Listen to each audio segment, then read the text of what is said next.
This is the Rings of Power podcast on TV Podcast Industries. We're talking about the Rings of Power Season 2, Episode 7, Doomed to Die. I'm sorry I wasn't stronger. Neither of us was strong enough. There might not be anyone in Middle-earth who is. But perhaps the elves need only remember that it is not strength that overcomes darkness, but light. Armies may rise,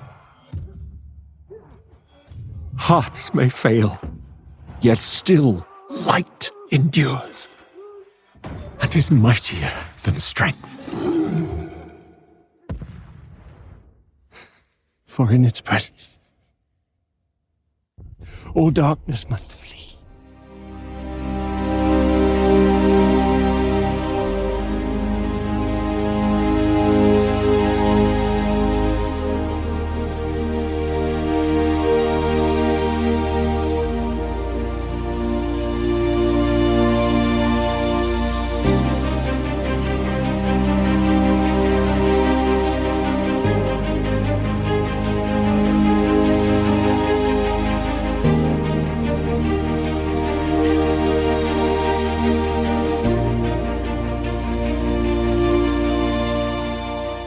Welcome back to our circle, fellow ringers. This is the Lord of the Rings, Rings of Power podcast on TV Podcast Industries. We're chatting about the penultimate episode of Season 2 of the Rings of Power, Doomed to Die. I'm one of your hosts, Derek. Hello there, fellow ringers. Welcome back to the penultimate episode in this season of the Rings of Power.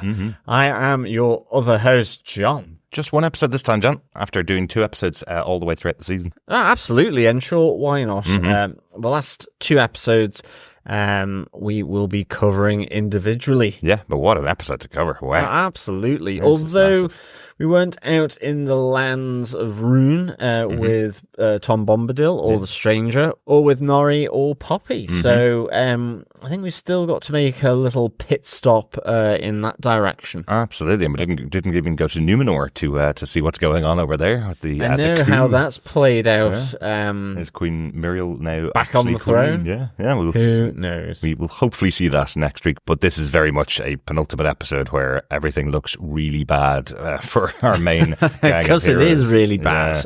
The Empire Strikes Back of Rings of Power right now. But I think this whole sort of thing is probably Empire Strikes Back, to be honest. Yeah. Morgoth has died. In comes his right-hand man, Sauron. This is these 5 seasons will be Empire Strikes Back. It's just going to be dark and darker. Yes. With little moments of light in the future, but not much light in this episode. We will, of course, talk about it in full spoiler-filled detail, so make sure you've watched episode 7 of Season 2 of Rings of Power before listening to the rest of the podcast. If you want to subscribe to the podcast, pop on over to our website at TV Podcast Industries. You can find ways of subscribing to the podcast in any good podcast player. We also want to hear your feedback for the end of the Rings of Power. You can email us to feedback at tvpodcastindustries.com with any thoughts that you have about any of the shows that we're covering. And you can also join us over in our Facebook group at facebook.com/groups/TV Podcast Industries, where we have a spoiler post up for every show that we're covering as well. Yes. Which is a lot at the moment. Yeah. Yes, we are covering, fellow ringers, if you're interested, Marvel's Agatha All Along. And we have just done the 2nd episode of DC's The Penguin on HBO Max. So if you are interested in Gotham, or if you are interested in the witchyverse of the Marvel multiverse, then yes, please head on over to catch out our other podcasts at the moment. Yeah, Penguin's a really good drama, and Agatha All Along has proven to be a very good comedy. So, so we're covering lots of different types of shows as well. Absolutely. Yeah. But let's get into our chat about the Rings of Power. Yes. Derek, what are some of the episode details for Episode 7, Doomed to Die? Well, The Rings of Power, of course, is based on The Lord of the Rings and the Appendices by J.R.R. Tolkien. The showrunners and executive producers for the show are J.D. Payne and Patrick McKay, who also wrote this episode along with Justin Doble, who's written a number of episodes for The Rings of Power so far. This episode, unsurprisingly, is directed by Charlotte Branstrom, who's directed most of the episodes this season and is proving herself to be a fantastic action director, isn't she? Really good, yeah, absolutely. Really, really good. the battle scenes in this episode are just epic. Yeah. I mean, this is epic television. It is. For sure, on a grand scale. It's massive. Yeah. Absolutely massive. I know we got a piece of feedback in a couple of weeks ago asking where the X-ray feature is gone from Prime Video. All that seems to be left there is just the cast and who's playing the roles. But one of the things they have added, though, is a small interview section. After each episode, they put an interview up with some of the people behind the scenes. I highly recommend this one particularly because it does have Charlotte Branstrom and the visual director as well. Yeah. Who both talk about these scenes. There's lots of the cast talking about it as well, but them talking about how they set up the scenes and how they created this amazing looking world for TV. It's really interesting to watch. They're only about 10 or 15 minutes, aren't they? Yeah, they're short little pieces and probably a little too highly edited for our liking. I'd agree. And the slight concern that maybe they're piping in applause rather than having an actual audience, which is a little strange. It's that feeling that you get when you watch terrible comedy shows like The Big Bang Theory, where it's just this canned applause and canned laughter from the 1970s that's just put over the top of mild jokes. Yeah. But the people on it, really good insight, so it's worth it for that. But it's a strange kind of format, if I'm totally honest. I'm hoping that they put out much longer versions of the interviews, because they clearly are longer and they're just edited down into this really quick format. But at least there's some insight from behind the scenes as the episodes come out. It's something sort of the making of which a show like this really, really needs, as Peter Jackson shows, to be honest. With his incredible behind-the-scenes appendices documentaries, they were really good, so hopefully we'll get more of that. I think we said that in season 1, we haven't got it for season 1 of Rings of Power, so but John, do you want to tell us what they gave us with your synopsis for The Rings of Power season 2, episode 7, Doomed to Die? Sure. In a seemingly peaceful Eregion, Celebrimbor happily toils away at the 9 rings of power for mortal men, but he notices signs that he is trapped in an illusion. He confronts Annatar, who ends the illusion and reveals that Celebrimbor has made the 9 rings using Sauron's blood rather than mithril. Needing support to take on Adar's army, Elrond comes to Khazad Dûm and asks Prince Durin to send aid to Eregion. Durin agrees and inspires the dwarves to rise up to stand side by side with the elves. But when his father, King Durin, attacks his own men, Prince Durin calls off his support of Eregion to defend Khazad Dûm. Elrond, Gil-galad, and the elves of Lindon arrive at Eregion to attack the Uruk army, but Adar reveals his prisoner Galadriel, stopping them in their assault as they discuss terms. But Adar only offers an ultimatum to Elrond. Galadriel will only be exchanged for her ring of power, Nenya. But Elrond refuses to give up the ring. He bids farewell to Galadriel, kissing her to cover up the lockpick he secretly passes to her. That night, Galadriel escapes with the help of Arondir, who has arrived in Eregion after following the trails left by the Uruks, and they both sneak into the city of Eregion. Celebrimbor attempts to escape with the 9 rings and finds Galadriel. He insists that Galadriel take the 9 rings far away from Eregion, while he stays to delay Sauron from getting his hands on them. Meanwhile, Adar sends wave after wave of Uruks to their death to break through the city walls of Eregion. Glug, his closest supporter, pleads with him to call a retreat, but with a glimmer of victory in sight, Adar sends in Damrod the Hill Troll, who sacrifices even more Uruks in his assault on Eregion's wall. He is attacked by Elrond, Arondir, and High King Gil-galad, who, working together, fell the troll just in time. As the sun rises, a small number of elves outside the city are faced with a new wave of Uruks led by Adar. Elrond and his small force held out all night, but when Prince Durin does not arrive to support them, their group are overwhelmed. Arondir tries to attack Adar, but he is cut down and left for dead. Adar confronts the heartbroken Elrond and takes Nenya from him with ease, as Celebrimbor is left to face Sauron alone.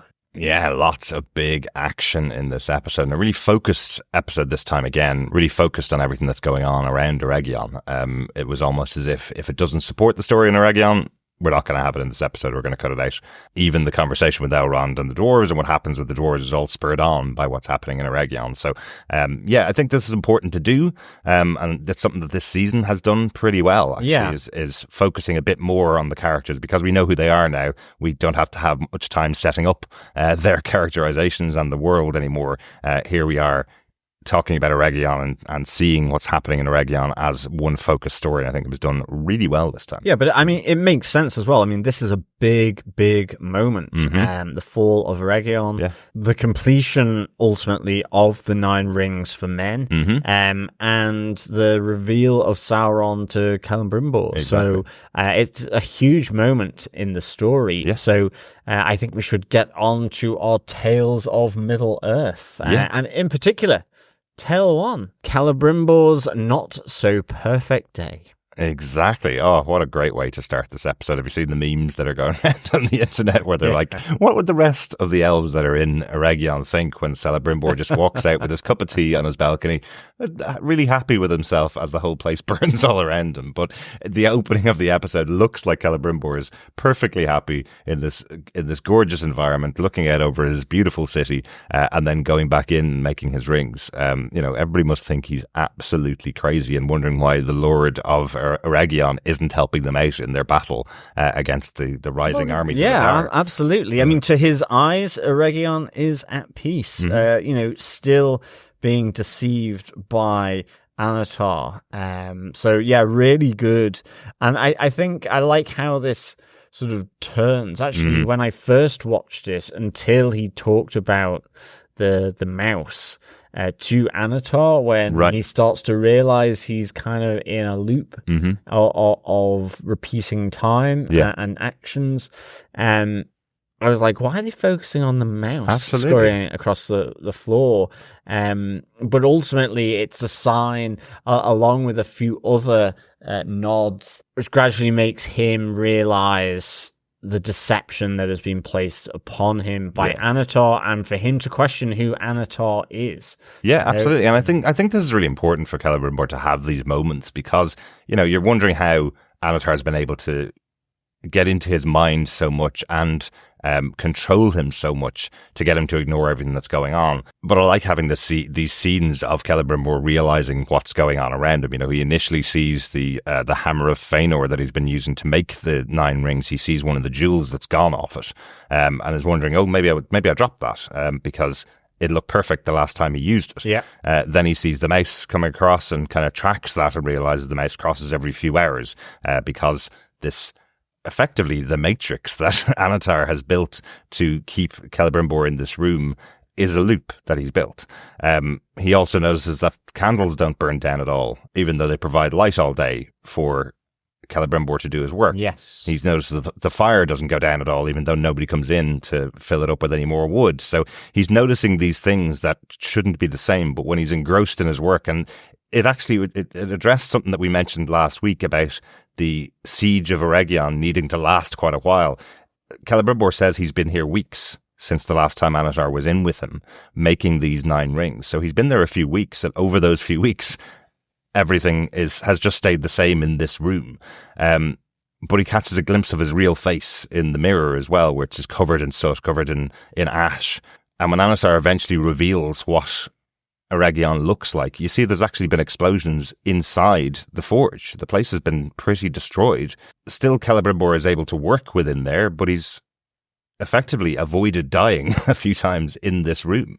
No, absolutely. Yeah. I was surprised. I mean, first of all, you get the reveal or the truth being laid bare to Celebrimbor outside with the siege by the Uruks on his city. Yeah. And then he comes in, and I was surprised that the Tower Forge was as kind of broken and destroyed as it was. I mean, the forge looks as though it's been broken. So he's managed to forge the rings before that's happened. I mean, maybe Annatar is protecting that tower with this spell as well as the deception. Yeah. But he can only do so much as well. But I think the reveal is devastating. And I think Charles Edwards here, who plays Celebrimbor, it's so good. He's that fantastic. Tragedy that befalls him with the reveal of this truth. It's so well done. In fairness to Celebrimbor, there's an element of defiance to him, even though, you know, he's like a lord of an elven city. He does demand, you know, who are you? Why have you done this? He asks these questions directly of Annatar. And, you know, the truth is revealed that he is Sauron, the great deceiver. And there's some great moments here with these two, I think. In particular, where, in a sense, Sauron is saying, well, you're to blame for the deception. You wanted to create these rings. So your obstinance meant I had to create this. And you have this wonderful passage from Celebrimbor who says, the great deceiver, so great it can deceive himself. It's really good. It's so good. Yeah. Really enjoyed this. The fact that Sauron is actually trying to claim that this is all Celebrimbor's fault is unbelievable. This is absolutely the plan of Sauron, and he pulled the wool over the eyes of Celebrimbor, quite literally in some senses. But his other reveal to him that it isn't mithril that he's been working with, it is actually the blood of Sauron, what we talked about last week when the dwarves had refused to give any more mithril to Sauron when he went to visit them, or to Annatar when he went to visit them. He chose this as an opportunity to create something that looked like mithril from his blood, which is what Celebrimbor has worked into these 9 rings. So I do wonder, though, given that Celebrimbor knows that the rings have been created by the blood of Sauron, how do they make their way into the hands of mortal men? It's interesting. So I guess, well, Celebrimbor didn't actually say anything about that to Galadriel when she takes the rings, did he? He just mentions that these need to get as far away as possible. Sauron is in there. I'll keep them back, and sends her off with the rings. So maybe she doesn't realize the rings are completely born of the blood of Sauron, which is significantly different to the Dwarven rings or the Elvish rings. Yeah, absolutely. I mean, it seems that the Elven rings, in comparison, absolutely untainted by Halbrand at the time. With the Dwarven ones, there is some kind of incantation that was placed on them by Annatar, but it was made with mithril.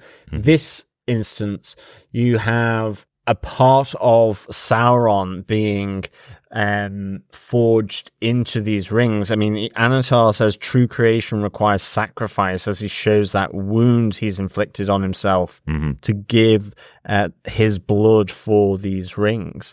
So, you know, this has a significant taint upon it. And it's kind of interesting, you know, because it shows the reason for the different levels of influence that the rings have on the different races. Whether, you know, on that spectrum from elven through ultimately, as we know, to the kings of men and the ring wraiths. Exactly. Eventually becoming the ring wraiths and under complete control of Sauron. And you understand why now, because the way that the show's laid it out, that mithril was the key ingredient from turning standard rings into the rings of power, and now the mithril's being replaced by the blood of Sauron. That's the key ingredient in the rings of for mortal men. So, the way that the story has been told and the creation of the rings actually works really well in understanding the difference about them. But there's some other really interesting scenes between Celebrimbor and Sauron as he breaks out and tries to explain to his people that he's been captured by Sauron, has been perverted by Sauron, and has been under a spell of Sauron. None of them believe them because they've seen Annatar, and he's been the one leading them in this battle. He's been the one guiding them and keeping them alive. And he's trying to explain all this to Myrddania, who's been really taken over herself by Annatar, and she's trying to push him back in like he's the fragile old grandfather, trying to get him back into the tower because of everything that he's done, and supported by the other members of the army of Eregion, who've been left to their own devices effectively without Celebrimbor. But he reacts badly to it, and Sauron, seeing an opportunity, pushes her over the wall with his power, making it look like it's Celebrimbor. Yeah, I mean... And wow, does Myrddana get it. Like, you know, there's just a bit. I mean, but there's a moment beforehand that Sauron says to her, you've been such a great ally, you will get everything that you deserve coming to you. And what she gets coming to her is an axe to the head, well, basically. yeah, exactly. I mean, that's the lovely thing about it in that sense, Right. I guess, is that, you know, foreshadowing her death seemingly at the hands of Celebrimbor, but actually at the flick of the wrist by Sauron, to sort of implicate Celebrimbor. You have Sauron saying to Myrddana, you know, your true qualities have been noted, and when the time comes, you will be rewarded. Yeah. So you kind of, I mean, I guess any reward that Sauron is going to do is never going to be great. I mean, it's like, you will be bound to me as my, you know, Uruk or something like that. Yeah. You know, he will taint them like Adar to become Uruks, or, you know, you will be my voice ultimately. Something like that. You know, yeah. Is that is that going to be the origin of the voice of Sauron on the horse? So, you know, when he says that whatever it might be, it's not going to be great for Myrddana. Yes. But actually, in the end, his word is nothing, because he sees her use for a greater purpose in that moment, which is to get... because he needs Celebrimbor back in the tower to finish off the rings. Yeah. You know, and he literally closes in on Celebrimbor to say, you know, go and complete the rings, and I will spare Eregion. Yes. You know, and the people inside it. So that's why we have Celebrimbor going back up into the tower to complete the rings. But he ultimately tries then to seek to destroy them, first of all by trying to melt them down, but they won't. Similar to, I guess, the Ring of Power, it needs something more than the heat of a regular flame or fire. But he breaks out of the tower again, and this is where, luckily, he bumps into Galadriel, and I will come to Galadriel's story a bit later on in our tales. And this is where he effectively, as you say, passes them off to her to take as far away from Eregion as possible. Because he's taken full responsibility for everything that he's done now. The veil has been lifted, but he does say to Galadriel in that conversation that they have that in the back of his mind, he knew there was something about Annatar that he shouldn't be trusting. So he is taking the full blame himself. So while he has been subject to Sauron using his manipulative ways, he says he kind of allowed himself to be manipulated. So therefore, he doesn't deserve the right to live. He deserves to be the one to try and stop Sauron from getting away from Eregion and getting the rings. So he will just delay him. That's going to be his job. And he knows that could lead to his death, but he believes that's deserved because of what he did. Well, I think I like the fact that both of them say it was their fault. There's a recognition here. And I mean, in some ways, it plays to Annatar believing or saying to Celebrimbor that, you know, it was partly his fault. It is some inherent part of ego or pride or a narcissistic kind of element to these individuals, even though they are for good, that he's able to tap into, to twist. Because, as you say, you know, they both say it's their fault. But Celebrimbor says, you know, a part of me wanted what he offered, and so I was blinded, and I blinded myself about what he was. As you say, he knew there was something wrong here, something uneasy about this figure. Yeah. And it's, as Adar has said, this common thread through this season, Sauron gives you something that deep down you want. Exactly. And one of the things, go for that, and in doing so, you assist Sauron in his overall plan. Exactly. I suppose that's one of the key things about Sauron. He isn't actually able to do any of the things that he needs done. He's not able to build the rings. He's a smith, absolutely, but he's not able to create the rings. He needs Celebrimbor. He needs to use his abilities to pervert how Celebrimbor would normally act. But he absorbs and learns, like he says, I have learnt so much from you. Because secretly, that is where he will forge the Ring of Power. He will forge the One Ring, absolutely, but he couldn't have forged the 9 rings for mortal men. He couldn't have forged the Dwarven rings, and he couldn't have forged the Elven rings. He has to influence other people to carry out what they have to do to achieve his plan. He can't do it himself. So he finds people that are open to that, people like Celebrimbor. In some senses, people like Galadriel, because she was so blinded by rage in season 1, wanting to chase down Sauron. She was open to finding someone that would aid her in that endeavor, and he used that to his advantage in season 1. And now in season 2, Celebrimbor is the one that he's perverting to achieve his goals as well. So it's interesting really as well, because at the same time he has huge amounts of power. I mean, you see him deceiving Celebrimbor, the reality that he's existing in Eregion, and then you see him, you know, as you say, when Celebrimbor accepts his fate to delay Sauron, and he goes and confronts Sauron up at the top of the forge, and you see Sauron being hugely deadly to his soldiers who have accompanied him. Because it was a little funny, because Celebrimbor escapes the forge tower twice. Both times he comes out there, he's knocked off his feet by an explosion. So I was kind of like, lightning does strike twice. But the one thing I thought was really good was, you know, you had the soldiers saying, we're taking you back to the forge. And I was like, okay, is this literally, you know, on repeat here? But I love the insertion of Galadriel here, where, you know, she almost like snaps the soldiers out of the deception that has been placed on them, although not quite, because and says, no, this is your lord. He is Lord of Eregion. You will listen and obey the commands of your lord.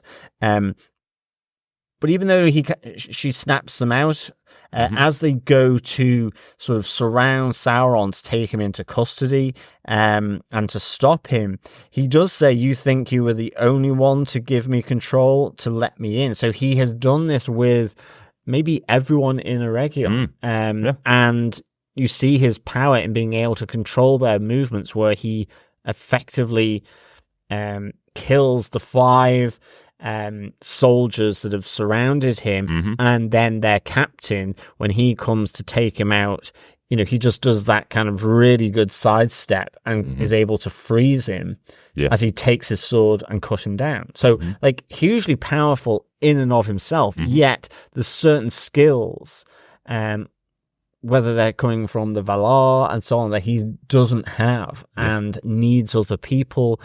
It's also the political machinations of it. It's the Machiavellianness of him that it manipulates, deceives the people around him in order to have events unfold for his gain. You know? So exactly. Really good. But all of this throughout this episode. For me. And as you say, just great performances at the center of the show. The 2 actors are so good together, and seeing the arc of what's happened to Celebrimbor from the beginning all the way to this point.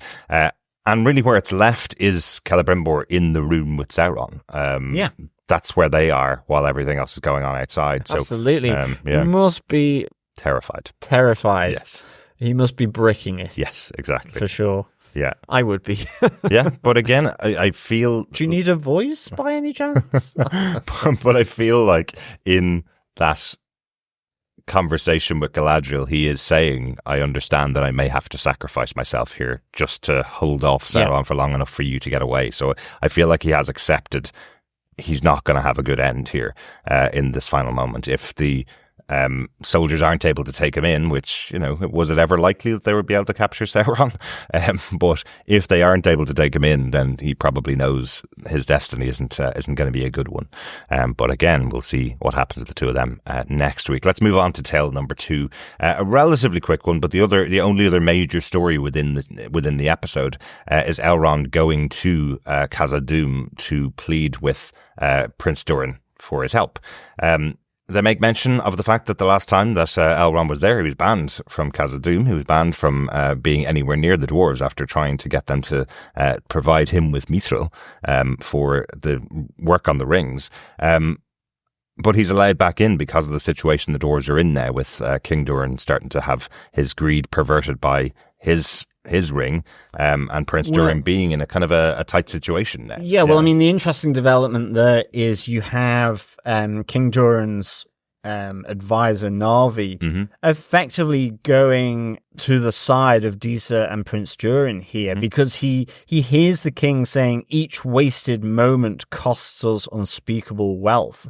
And Narvi stands with Disa and Durin as he sees that the ring has taken the king. So I really like that. That ultimately it starts to become increasingly obvious. King Durin has just been degraded, and his decisions, his actions are not in the best interests of the city and mountain of Khazad Dûm. So I kind of really like that. I mean, even to the point where he picks up a massive axe because the mine is being blocked.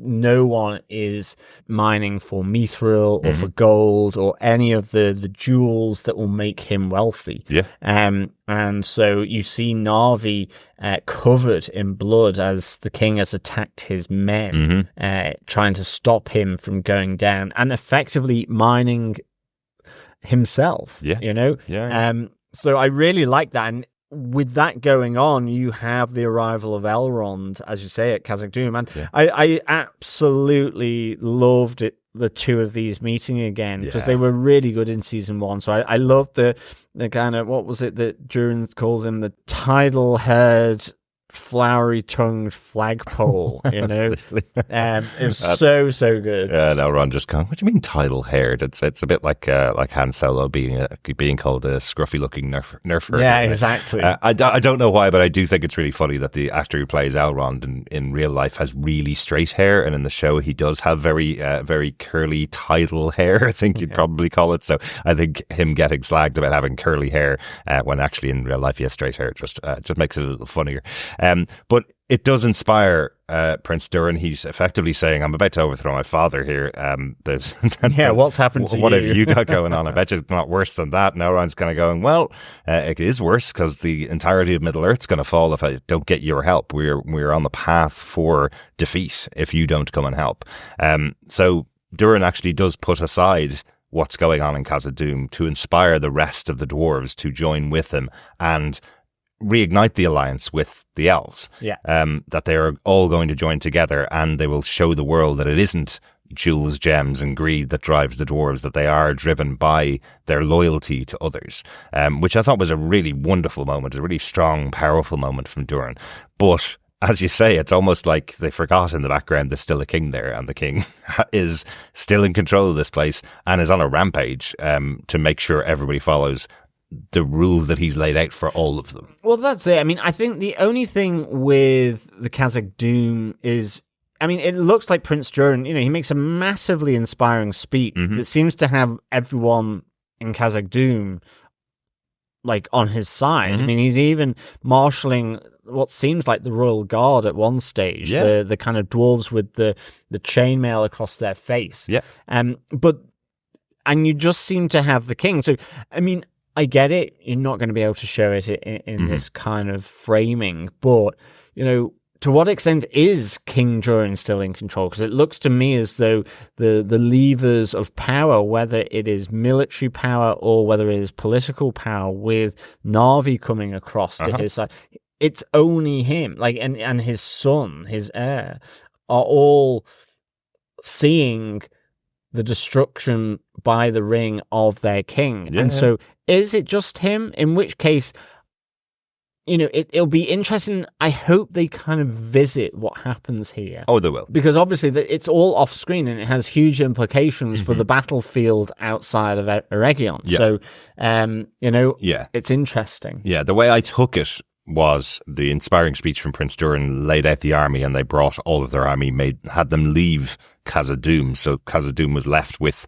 just a few. Some miners, Disa was staying behind to protect that area and blocking it off, but that's when King Durin raised his axe and went down to attack them all. So it sounds like Prince Durin is being told, if you leave us behind here, taking all of the army with us, he will take Khazad Dûm apart. He will rip it apart. He will destroy it. So it is just him, though. So it's done in dialogue, and there are probably other things that should have been shown on screen there, but there is no army to protect Khazad Dûm and the people left behind from the wrath of King Durin, is what it feels like. So they're saying to Prince Durin, you can't leave. If you leave, the place may not exist when you come back.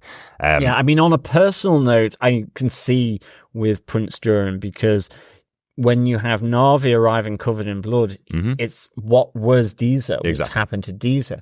Yeah. But you kind of feel, well, it's one man, potentially. Yeah. And that's what I mean. I know what you mean. Is it? So could you not do sort of a regiment of dwarven soldiers to go after him? I know he's massively overpowered. We've seen him, but, you know, a few well-placed arrows, maybe. I know what you mean, but it seems like the dwarven system of government, let's say, the fact that there is still King Durin in place and he is in control means that nobody wants to actually do the uprising against him and arrest him and put him in jail or something like that. It feels like if anything is to happen, Prince Durin has to be the one in lead to take down King Durin. It can't be that his guards turn on him. Agreed. There's an overthrowing of the government without Prince Durin leading it. But you're right, there's definitely something that needs to be done on screen. We do see, though, that Varahil, who's the emissary that Elrond sent out to wait for the Dwarven army, when he comes back completely beaten, it looks like he's went through a few orcs on the way back. When he comes back, he says that Durin had his armies turn around and go back into Khazad Dûm. So it seems like they were all outside. We didn't see them, but it did seem like they were prepared for the war. They were ready to come at dawn as agreed, and then were told to turn around and go back to Khazad Dûm. So something we didn't see on screen. But again, this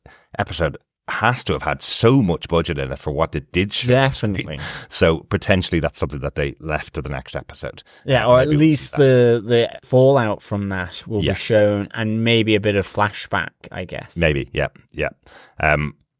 But what a sad moment to have the reuniting of Elrond and his best friend of many years, them about to unite together against Sauron and potentially save Eregion, and then it all has to end and leave Elrond on his own on the battlefield. Yeah, definitely. Really good, really good. Yeah. On to tale number 3 then, after tale number 2, as is the way. Galadriel the prisoner. I want to just talk about the scene that we see Elrond and Gil-galad riding alongside all of the elven warriors towards Eregion. That is a beautifully shot scene. It was amazing. Gorgeous. Hundreds of horses, hundreds of riders, all riding down towards Adar's army. And all they do is just wheel out their prisoner, Galadriel, drop down the curtain that's blocking who she is inside, and that stays the entire army of the elves, because this is one of their big leaders, right? Galadriel. Absolutely. And it's Elrond that calls a halt to that charge, really, as the hostage is revealed, and forces Elrond to treat with Adar. And, you know, with the understanding, both with the High King Gil-galad and Elrond, that their army cannot defeat both Adar's and Sauron at the same time. I'm certainly seeing that Adar has brought many legions of Uruks from Mordor for this assault on Eregion. That, you know, they need the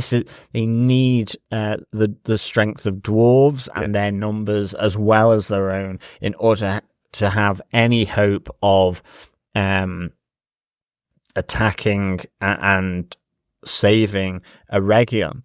And I think that's what's really good about this treating with Adar between him and Elrond. You know, Adar is quite clear. Eregion is gone.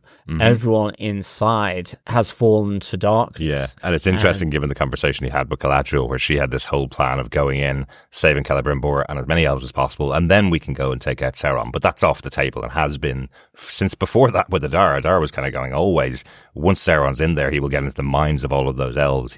He will be in control of all of them. There's no saving them, so I will destroy them all. I do love that little piping up of Galadriel in the background when Elrond arrives and when they're having their treaty. Galadriel going, "You should have just kept on charging." Yeah, no, and Adar going, "If she speaks one more time, take her tongue." Yeah, no, I thought that was really good. The defiance of Galadriel, exactly. Whilst being bound there. Yeah, but effectively, we have here sort of a carry through from the previous episode. So Adar really wanting to have Galadriel's ring here, Nenya, and ultimately Elrond forsaking or appearing to forsake Galadriel's life. At least at a high level, he is doing, but he gives her the opportunity to save herself. Yes. So it's up to her. But ultimately, he has no intention of handing over Nenya to Adar. I think he says, you can have it when we meet on the battlefield, and you're on your knees. You can ask again, I think he says, Yeah. And I think, because for Adar, the ring is what is needed to defeat Sauron with the crown of Morgoth. He's so confident about it as well. Yeah, he basically tells him, just give me the ring, then you can take Galadriel, and you elves head on back to your home, and we'll take care of this. We'll take care of Sauron, and we'll destroy Eregion as part of our plan. But you're done here. Give us the ring. Yeah. Another thing that kind of crops up here as well, that kind of seeps in on a number of different things, is the degree to which Adar is losing sight of his kin, his Uruk kin, and the willingness of Adar to spare the lives of his Uruks. And you see this increasingly being reflected through the perturbed looks of his kind of second in command, Glug, who kind of is really wanting to sound an overall retreat here with the arrival of the elves, and because they're attacking the wall. The wall isn't as thin and as weak as they thought in the place where they've concentrated their attack. Yeah. And the other thing that we should note is it's a land assault, effectively, because they turned all their catapults, their trebuchets, onto the side of the mountain, which was a great scene bring the cliff face down to dam the river. Down the Glanduin. But you have this increasing question around how far Adar will go, sending wave after wave of Uruk's lives, when he has cast himself as this fatherly protective figure. And also because for Glug, it's what Adar is proposing is ultimately maybe what Sauron would have been doing, would have been having them fighting endless wars. 100%. And this is when you realize that Adar actually does have Sauron's claws in him.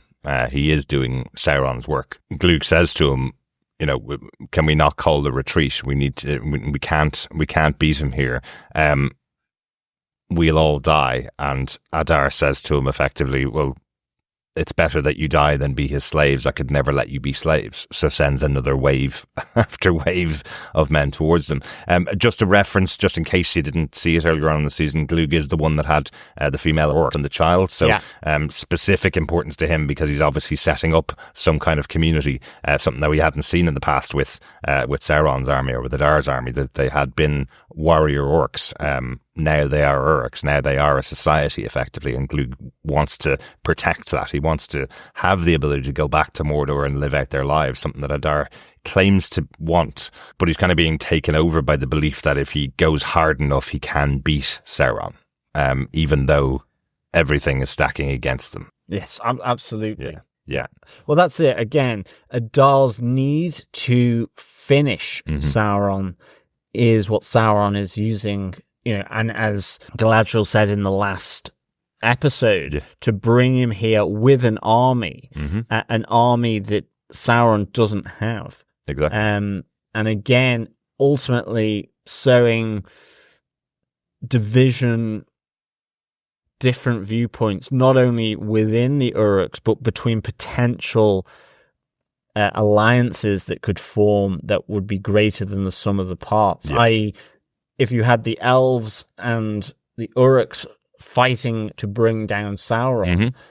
There you go. You don't need the dwarves. If you have the dwarves, it's even better. You have 3 armies coming to attack Sauron. Yeah, but you have Adar going effectively, as we said before. He's going with Sauron's original plan when he returned after Morgoth, which was, doesn't matter how many orcs die, people don't like you anyway, dwarves don't like you anyway, elves don't like you anyway, and we will eventually, if we sacrifice enough orcs, we will be able to take over Middle-earth and unite everybody together. That's effectively Adar's plan, except all he wants to do is take down Sauron and go back home to Mordor. Yeah. And there's complete distrust on both sides between the orcs and the elves. They're not going to be able to work together. Not at all. But there is just that final moment. You kind of mentioned it in the synopsis as well. Elrond goes up and gives the brooch to Galadriel to cover it up. He kisses her.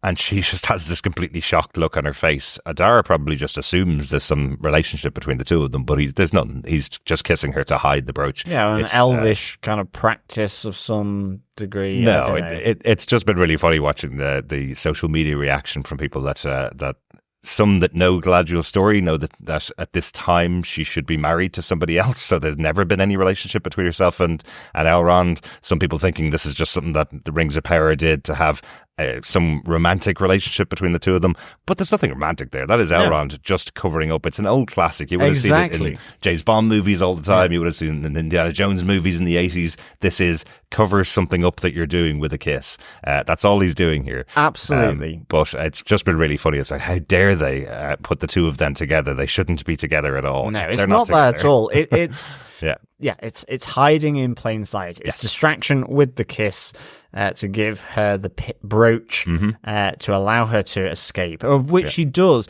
And I do kind of like this as well. Just it's kind of those little intimate moments. So she does kind of see them cremating the dead Uruks that have fallen in this siege.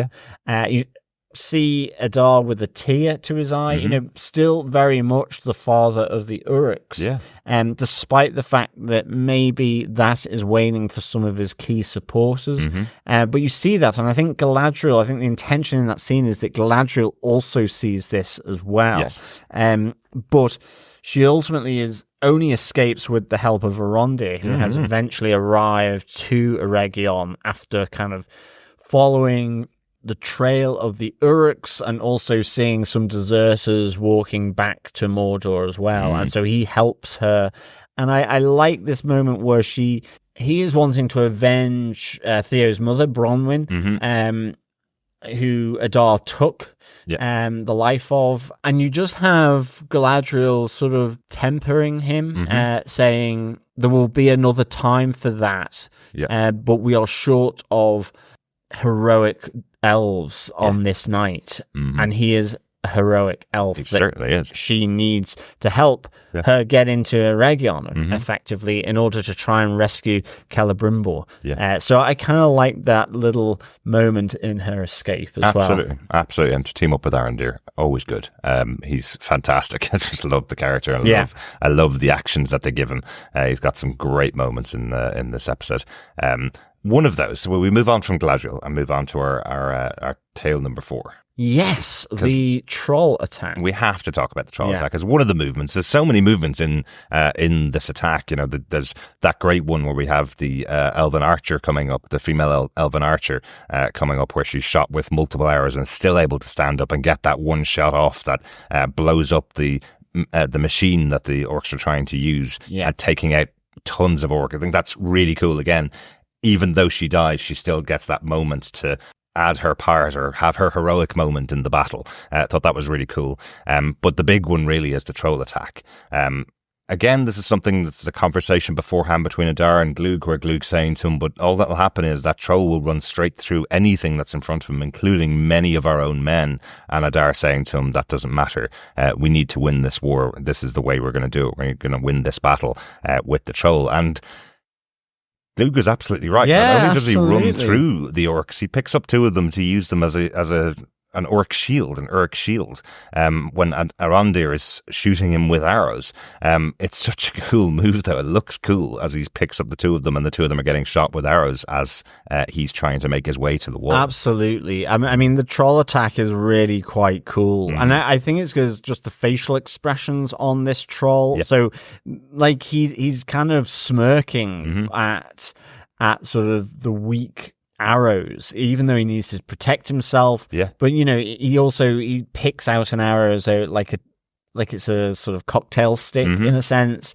Even as his hand is pinned by Arondir, who is kind of trying to pin his hand, because the troll effectively is trying to get the remnants of the machine that they're using to slowly sort of pull the foundations of Eregion's wall down, and he uses that almost as a battering ram into the remaining sort of bits of stone that are holding up the wall. Exactly. And that's, he has to be taken down at all costs. And you have Elrond trying to sort of cut the rope so it releases the mechanism, which eventually it does, sort of hitting the troll in the gut and opening up a wound. And then you have the High King.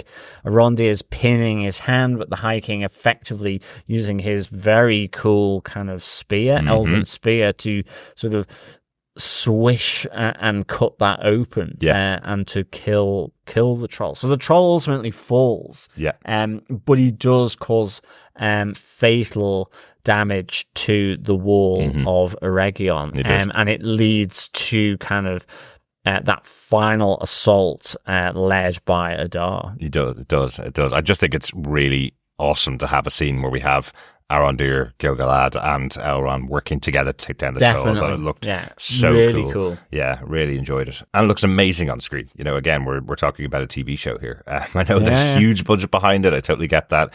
We've joked about it before. There's a couple of billion spent on the show overall, but a lot of that is actually to do with the rights that they got from The Lord of the Rings and the appendices. The actual production budget for the show is massive, I'm sure, but it's probably the same kind of level as Marvel spent on their TV show and Disney spent on their TV shows. It's around that same level per episode, but it is still the most expensive show ever made, and you can see it in these moments where we see the troll falling at the hands of Arondir and Gil-galad and Elrond. Really good, though. And just after the attack is when the sun rises, and that is the expectation here, is that the dwarves are going to arrive, which let's just take us on to our last point, or tell 5, the path to the fall of Eregion. Eregion still hasn't technically fallen, because the plan of Adar is to take out Sauron and kill everybody in Eregion. Yes. Sauron is still there.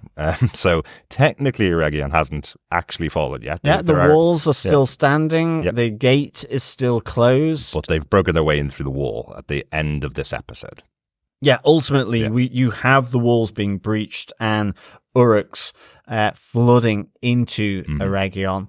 And, despite Elrond, Gil-galad and Arondir doing what they can at the base of Eregion's wall to disrupt Adar's tactics, such as the troll.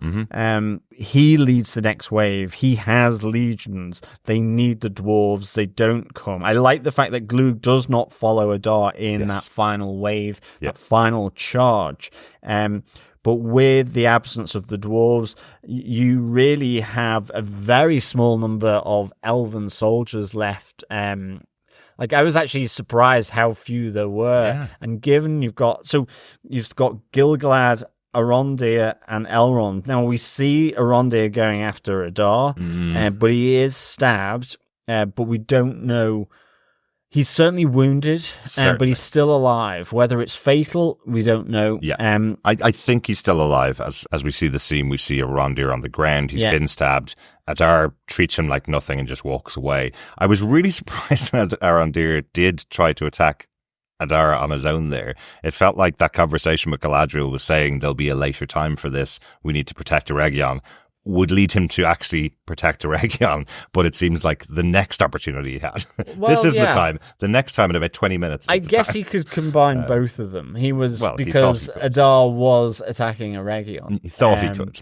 But you then see Elrond as well being on his knees and the reverse happening. And Adar simply slipping the ring and the chain which it's on from Elrond's neck.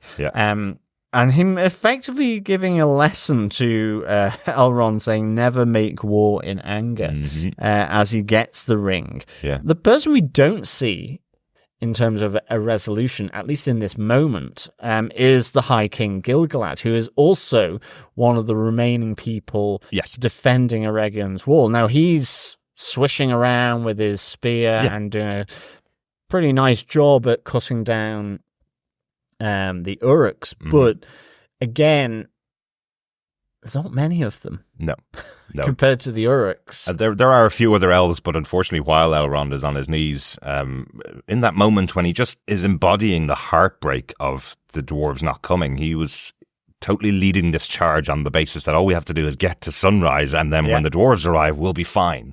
And that doesn't happen, and there's just that moment when he's on his knees going, they'll come, I know they'll come. I don't care what anybody else says, they'll come, and that's when Adar takes him. But before that, we do see Gil-galad ride out, so we don't see what happens to him, but we will see that will come, I'm sure, next episode. But also we see many of the other elves being completely overwhelmed and killed by the Uruks as they're coming back in. There's not a lot of them, but all of them are being overwhelmed. There are only a few left by the looks of it at the end of this episode, which is pretty huge. Oh yeah, definitely. Yeah, but Adar now has Nenya in his hand, and that's it. Cuts to the rocking end credits as the Uruks have taken over, are about to take over Eregion before the 8th episode of the season. Yeah, all be turned. And that's the interesting thing, is like, what does happen to them going in with Sauron there? Is Glug the fortunate one to have not followed Adar into the breach? He just goes back and gets his wife and child and goes and lives off in a mountain on their own.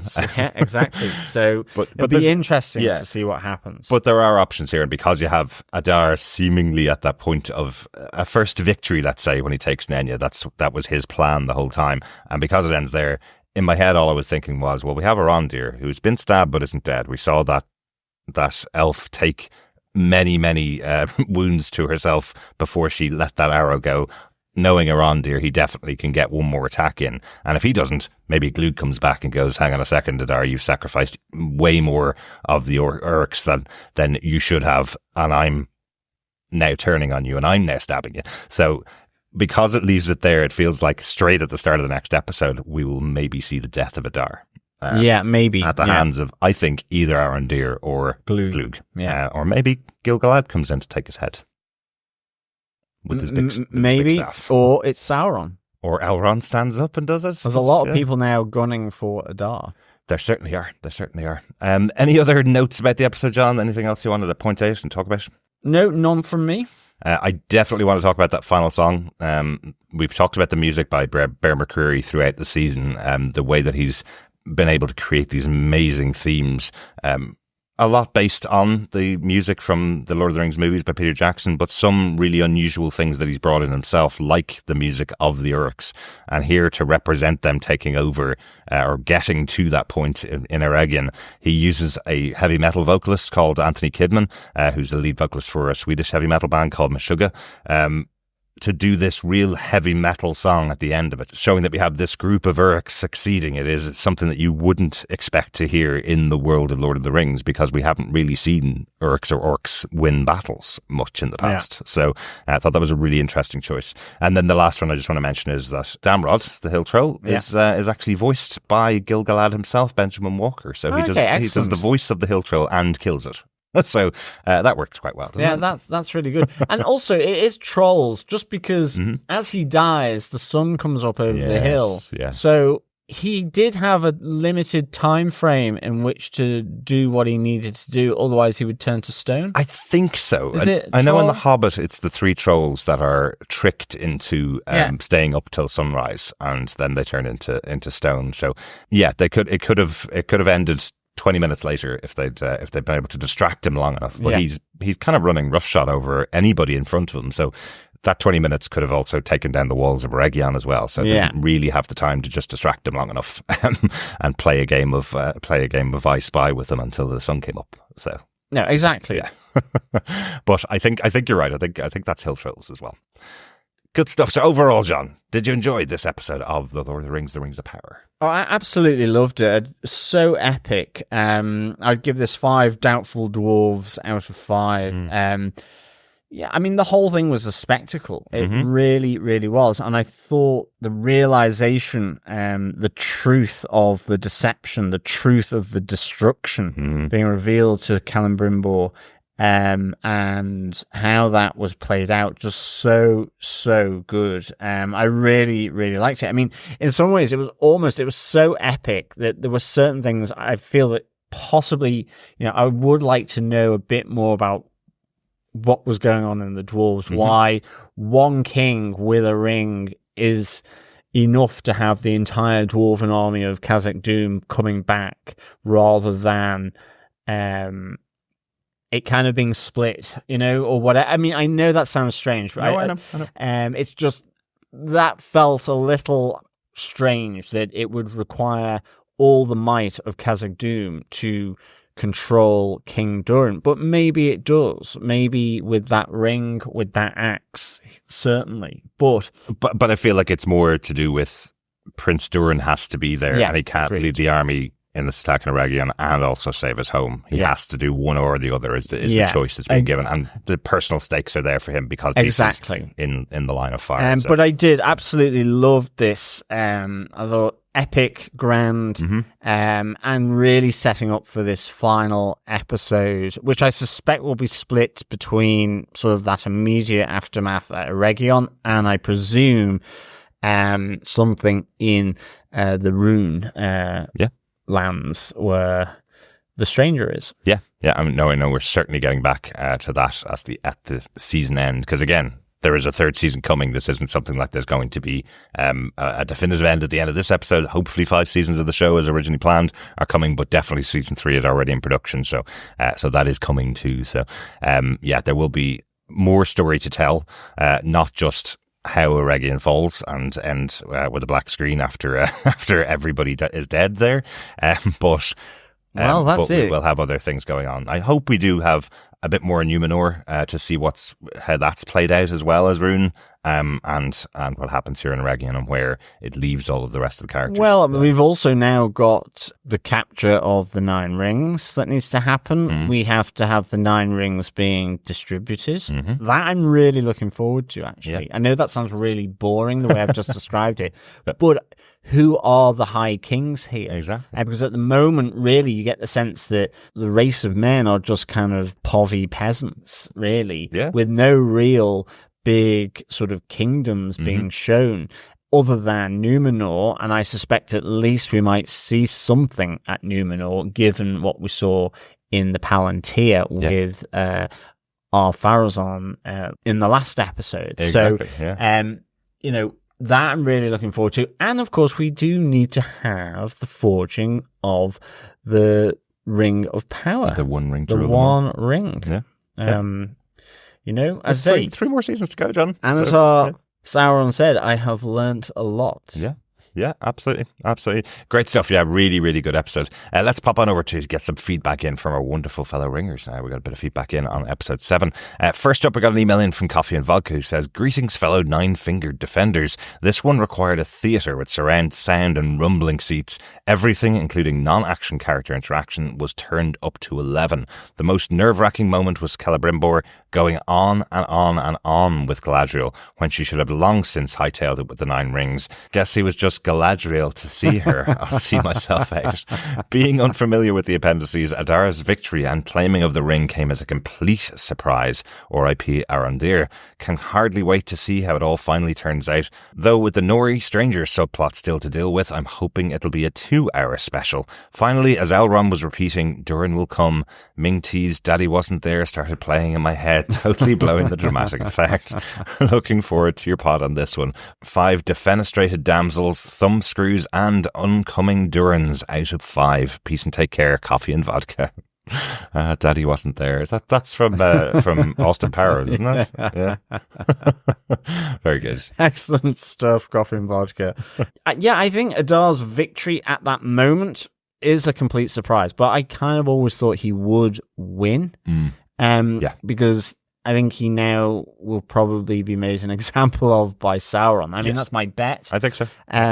R.I.P. Arondir, maybe, maybe not. Who knows? I really hope not, actually. I feel as though this character's got a lot of, I was going to say a lot of life left in him, but presumably not if he's been run through by an orc blade. But I would like to see him survive. Me too. Yeah. Me too. Like he's a great character who's created specifically for the Rings of Power. So there's nothing in the appendices or in Lord of the Rings that would tell you who he is. We just know he's not in Lord of the Rings. So between now and the next 1,000 years, he could go. But I hope we see Arondir back and hopefully getting some revenge in Adar as well next time. Yeah, and I mean, I think with Celebrimbor as well, I totally get you. It's like, just flee Galadriel with those rings. Yeah. And Celebrimbor, just go with her. You know, he's after you as much as those rings. Yeah. And the delaying tactic didn't last very long. No, it didn't. I mean, I loved the effect of Sauron sort of snotting those elven. You're just like, oh, wow, okay. Yeah. Not really got much of a chance. Exactly. But I will say that moment with Elrond on his knees repeating, Durin will come. I felt the heartbreak of that. I thought it was really well performed as well. Another big moment for him. So really dramatic moment for me. Yeah, I'm glad that didn't come into my head. It might the next time I watch it. Might do the next time. Yeah, thanks so much, Coffee and Vodka. Thanks, Coffee and Vodka. Over on Facebook, we got feedback from episode 7 as well. First up, Christina Jones, who says, Lissai, this episode wasn't bad, but it certainly didn't leave me with as much anticipation as 5 and 6. The Annatar Celebrimbor once again takes the cake as best story arc. Charles Edward needs more work. He was acting his ass off. He and Charlie Vickers are killing it. The realization he's been duped and his reaction was heartbreaking, and while I appreciated Galadriel's alleviating his guilt, his anger and dismissal of Sauron highlighted his sense of betrayal and rage. Galadriel continues to be the one heroine I want to slap around for some reason. That kiss. Yes, it was a ploy, but in my honest opinion, it feels like someone read some fanfic over the summer and said, let's somehow add this tension, even though it was yuck. Maybe if they would actually do something about her husband instead of having her make googly eyes at all men in her vicinity like she's Joan of Arc, I'd have more mental patience. Durin couldn't show up. Is this what causes bad blood between elves and dwarves? There's 3 more seasons. Surely not. They definitely help take down Sauron, right? I bet Durin comes through able to do both. I have faith. I miss not having Numenor because I really find that more intriguing than the random moments they give Arondir as a character or the Battle of Eregion. It's cool, but emotionally leaves me flaccid. Midana, you got gaslit off the wall. Boo.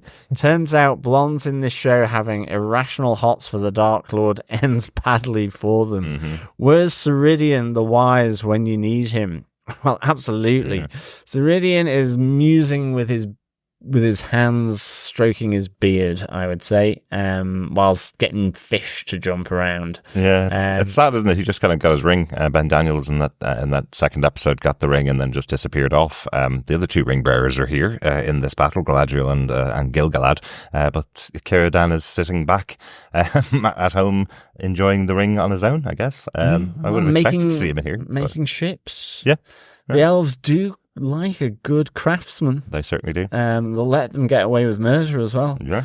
By the looks of it. Yeah. I mean, I think with Galadriel, I don't really get the same sense, possibly, Christina, as yourself, but I do think she's had a very different kind of focus this season compared to the previous one. So I haven't really seen her as being sort of looking googly eyes at all men in her vicinity. I just think, I just see it's more the battle between her and her own truth a bit, which I think came out with Celebrimbor.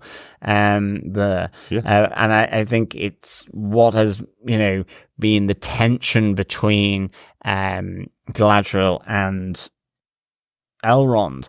In terms of the kiss, again, I just feel that it's just a ploy to get the brooch, though. I didn't see anything more in it, personally. Because you do get the sense she is shocked by it. Yeah. So, and maybe the reason, I don't know, I'm guessing the reason they're not able to talk about her husband, who's somewhere in Middle-earth, is probably a rights issue.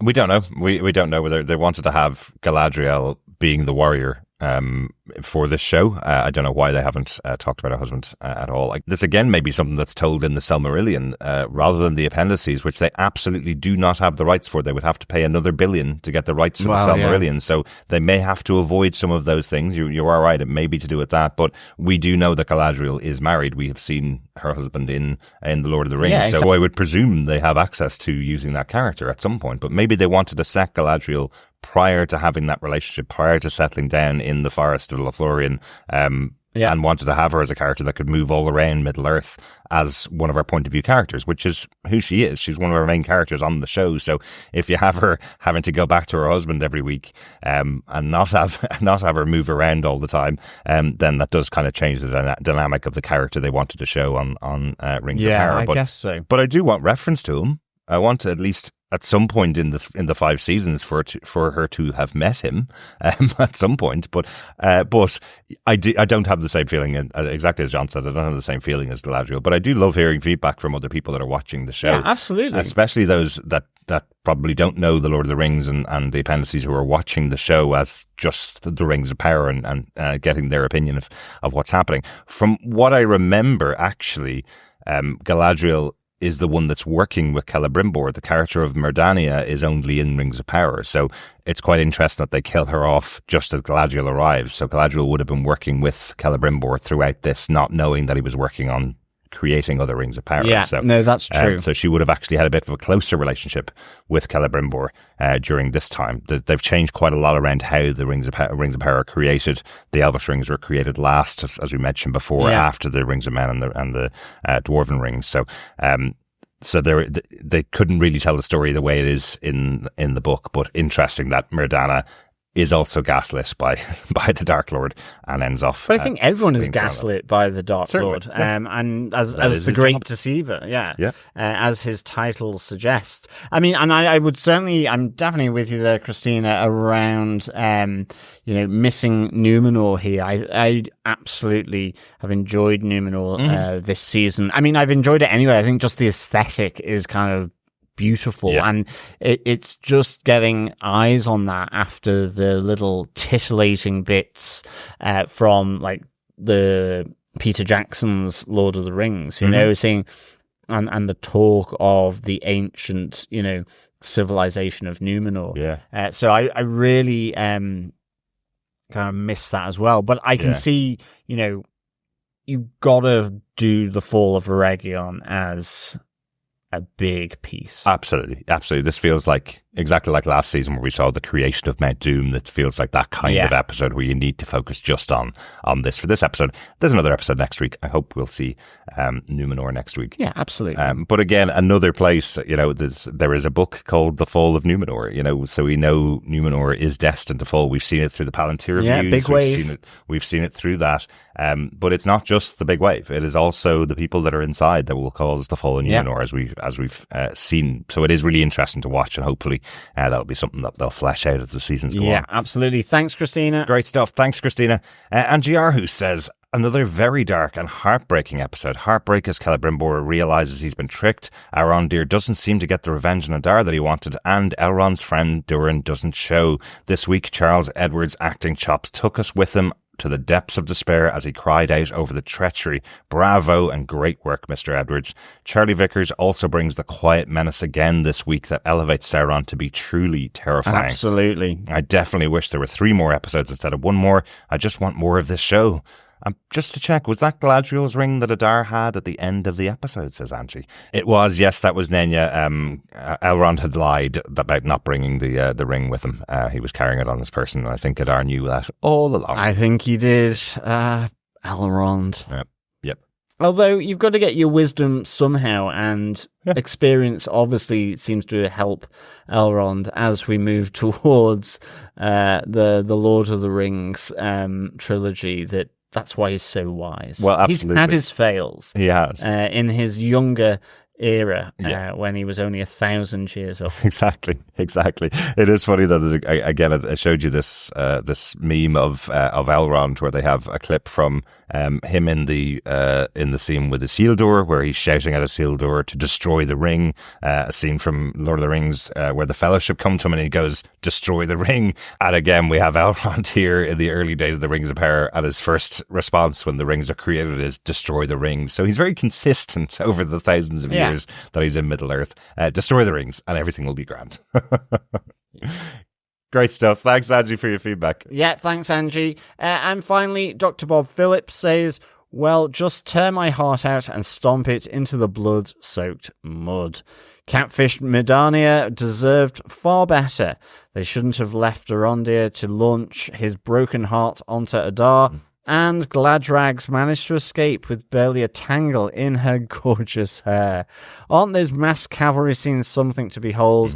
Been near a ride of 50 horses once, and overwhelming power of their presence and the way the ground shook was almost unreal."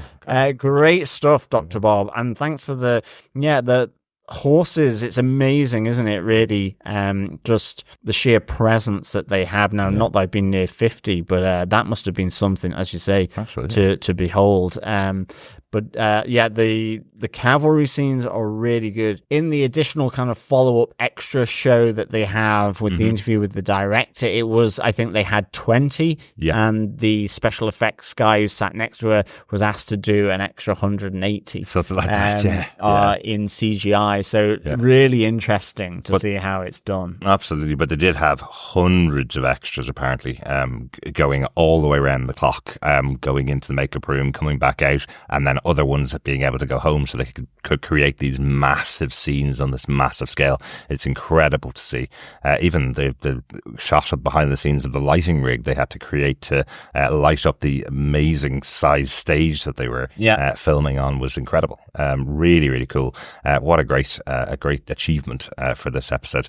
Brilliant stuff. Thanks, Dr. Bob. Yeah, thanks, Dr. Bob. And thanks everybody for your feedback. We want to hear from you about episode 7 and the finale next week. Please email us into feedback@tvpodcastindustries.com or pop it over to our Facebook group at facebook.com/groups/tvpodcastindustries and leave your thoughts on the spoiler post up there. And we'll be back next week for the final episode. Yes, if in between you want to catch up with any of our other offerings, please head on over to tvpodcastindustries.com and subscribe to any good or evil podcast catcher where you can listen to Marvel's Agatha All Along, or indeed DC's The Penguin that we're also covering at the moment as well. And of course, please show your support by sharing the podcast, because sharing the podcast is, of course, sharing the love. Yes, it is. Yes. Absolutely. Thanks so much for joining us. We'll talk to you again next week for the finale of Rings of Power Season 2. Yes, thank you so much, fellow ringers, for joining us. And until next time, keep watching, keep listening, and of course, keep charging. Bye. Bye.